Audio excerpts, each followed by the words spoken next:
recovery from addiction to either substance or behaviour. My addictive substance, alcohol, over the years. But my behaviour could be addictive too, towards work, relationships, material acquisitions, looking right, feeling right, thinking right, what I should be, what I ought to be, but never quite sure inside about me. And it's taken a long time to understand that I only find out who I am on a daily basis. And addiction, well, it distorted my outlook, my feelings, my way of life, to the point where I exhausted myself by drinking and not being able to stop. That's the nature of addiction. Self-will, run riot, obsession, and trying to please people by trying to look right and never feeling right. So these days, on a daily basis, I try not to have fear in my life. Well, that's impossible actually, but less fear, less putting on a brave face and a stiff upper lip, and less utilising ego. So maybe I can have a bit more confidence, courage and faith to face the day. And what helps me? Well, family, community, and a fellowship called AA, Alcoholics Anonymous, and that is the backbone of my sobriety. It's taught me how to live. Again, a fellowship. How about that?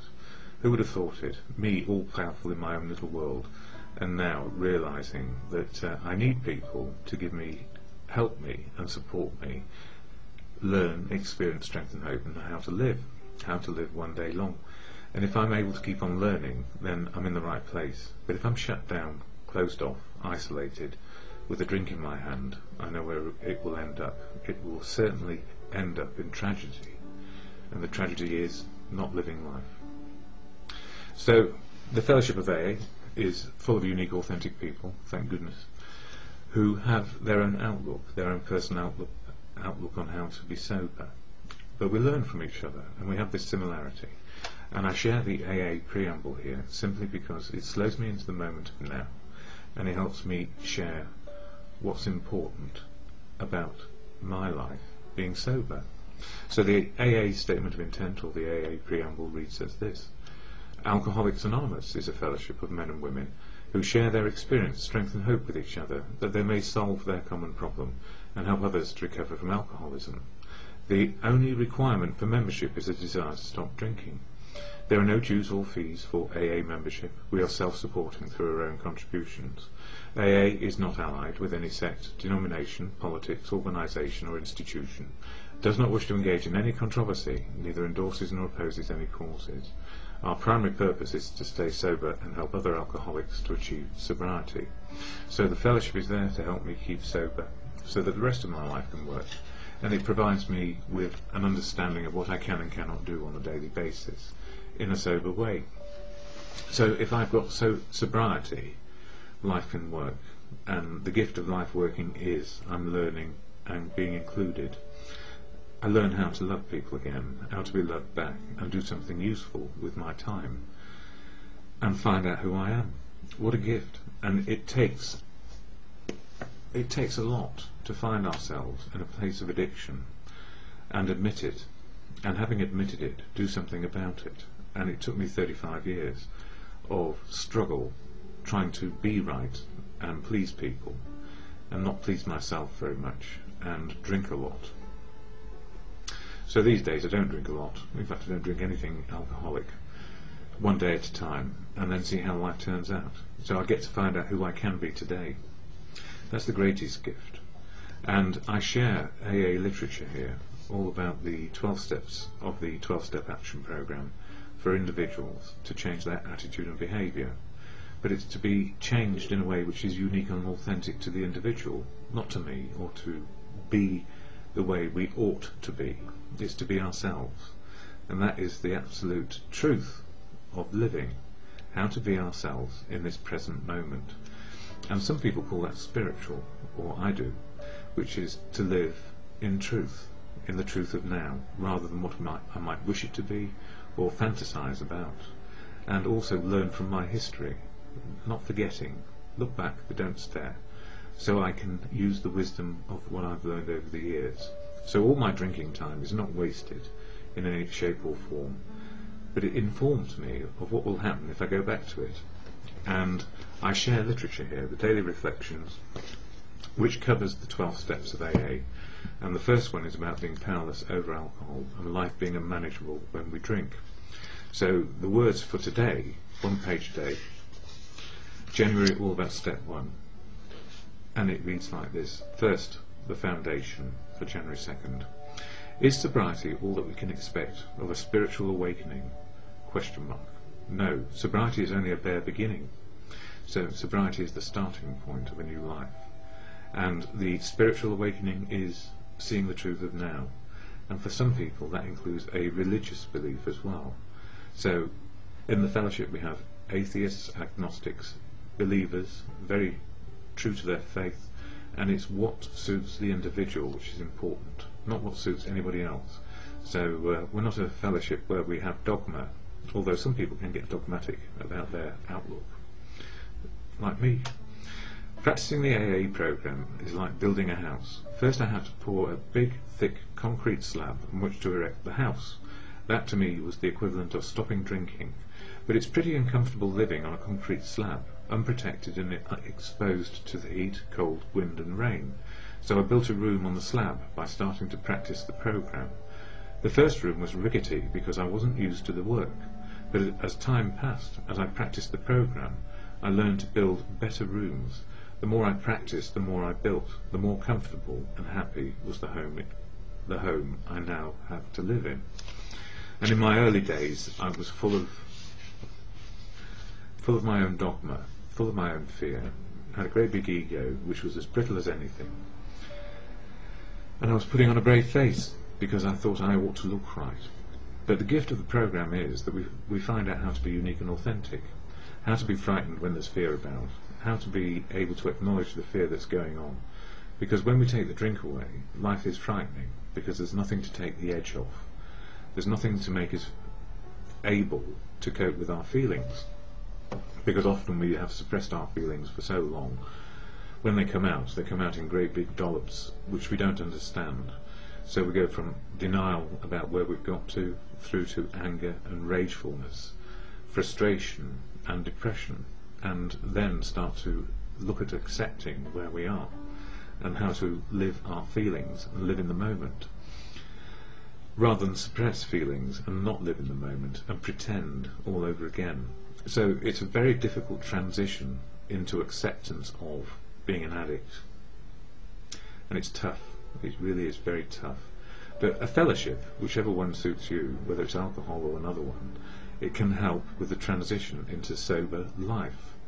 And for me, going back to non-sober life, drink, drugs or whatever it might be, I don't want and I don't need, if I know where I am on a daily basis. So my attitude and behaviour is being shaped on a daily basis towards truth, open, honest, willing, and being a part of, being included in life and society, and especially family. So, step 1, powerless over alcohol and life is unmanageable.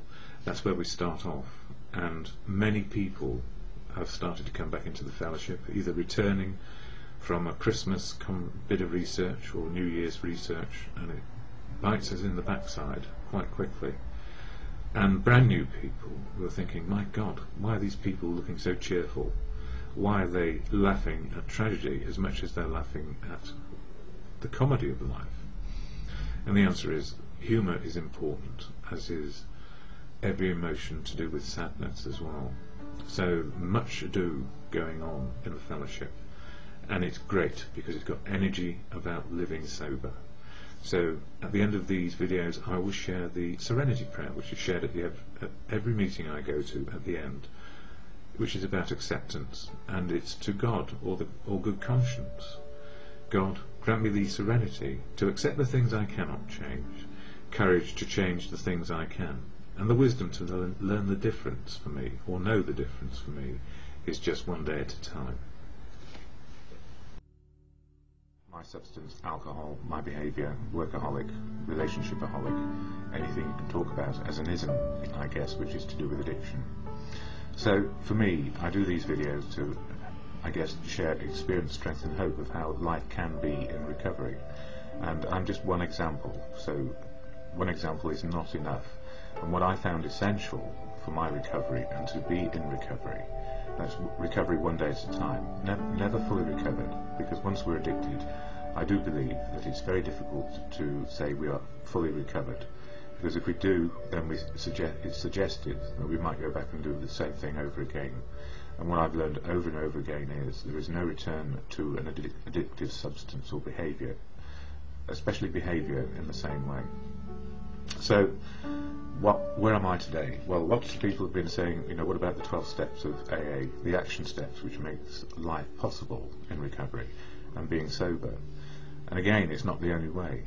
We find our way to sobriety, whatever it might be, and then we discover something rather special, that is, what it's like to be ordinary and normal, which I find very extraordinary for me. So in my recovery, extraordinary living is simply not drinking one day at a time, and then life seems to work. So I need to put my sobriety first, otherwise I tend to go backwards rather than forwards, and backwards would be towards thinking I could do it with a drink inside me. I don't believe that is so.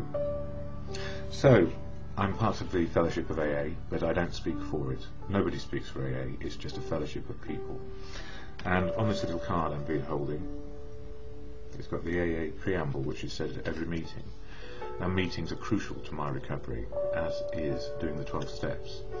So the preamble, which is shared at every AA meeting, goes like this. Alcoholics Anonymous is a fellowship of men and women who share their experience, strength and hope with each other, that they may solve their common problem and help others to recover from alcoholism. The only requirement for membership is a desire to stop drinking.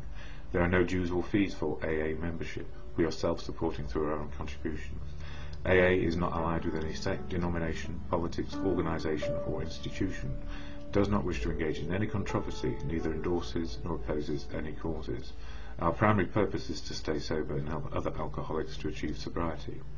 And if I were to share it in a different way, which is to say that's what AA is not involved in, but it means that there can be an affiliation in this way, which is any member can be allied with any sect, denomination, politics, organisation or institution, can engage in any controversy, and also can endorse or oppose any cause. So what I'm saying is we are unique and authentic when we go into AA, and our lives remain unique and authentic to us.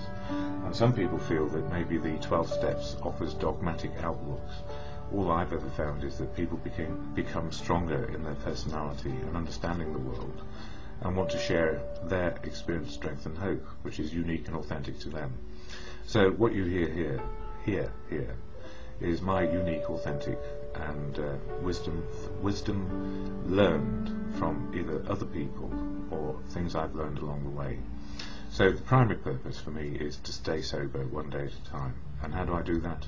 In fellowship with a society, not an organisation which can fix anything. AA cannot fix a thing. We can fix maybe how we are today, our choices, as long as we keep sober and make a good decision here and there as we go along, and not try and rule the world. I guess in the past, you know, fear, brave facing and ego were very strong in me, and I believed I could be anything, and I still believe I could be anything, within the understanding of our human limits, I guess. And I don't know what those limits are right now, but that's where I'm at.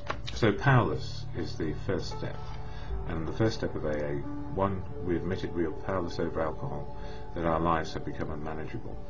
And anybody who's been caught in the trap of dependence, either on substance or behaviour, be it alcohol, drugs or whatever it is, the gift is if we understand that we have become powerless, and that if we take a drink or a substance or continue behaviour, we're still going around in the same old mad way that we did before.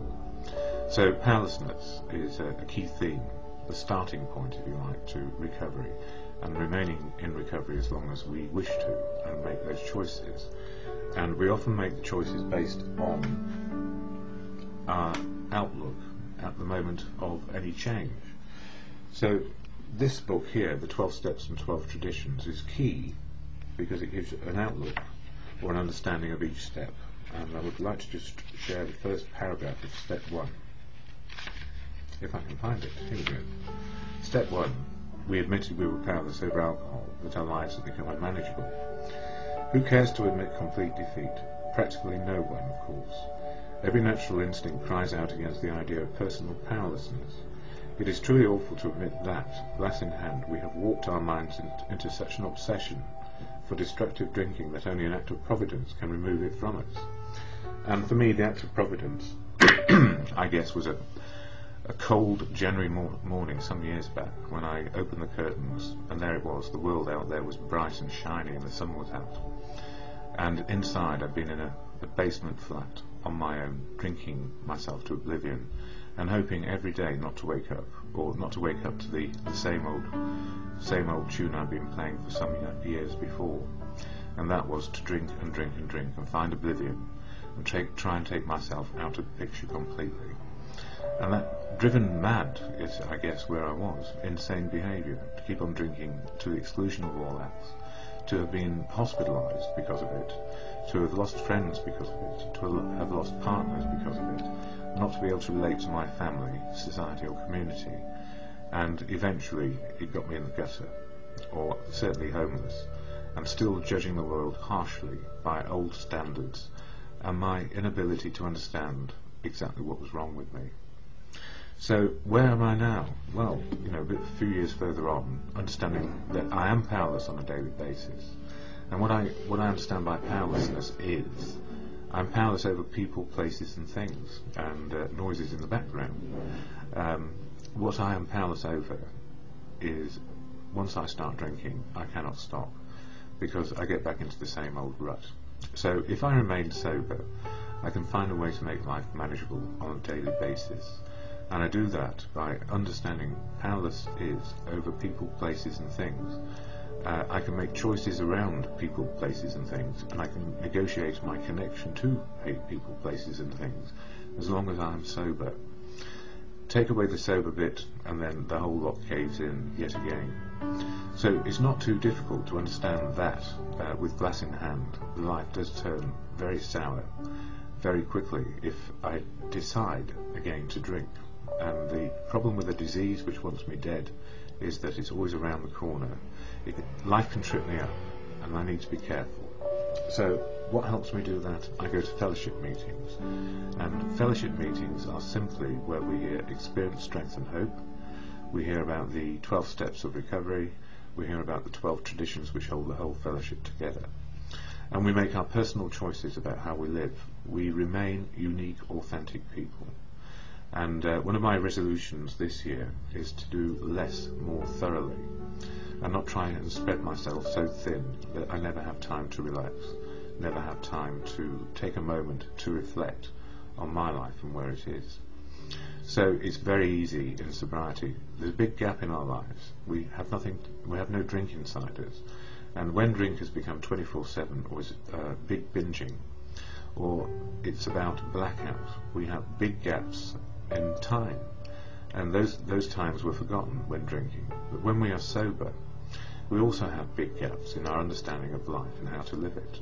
It's almost like starting afresh, day one, sorting out our emotional, spiritual and physical condition. So physical, without a drink I'm better off. I now have diabetes, not as a result of my drinking, but as a result of a tooth being extracted, an infection, a virus or whatever, a sudden shock to the system. And the gift is I'm not old enough and sober enough to deal with that. And the other thing, well, other things will have to wait for another time. I've run out just now. Anyway, as things stand, I like the Serenity prayer. Grant me the serenity to accept the things I cannot change, courage to change the things I can, and the wisdom to know the difference, simply on a daily basis.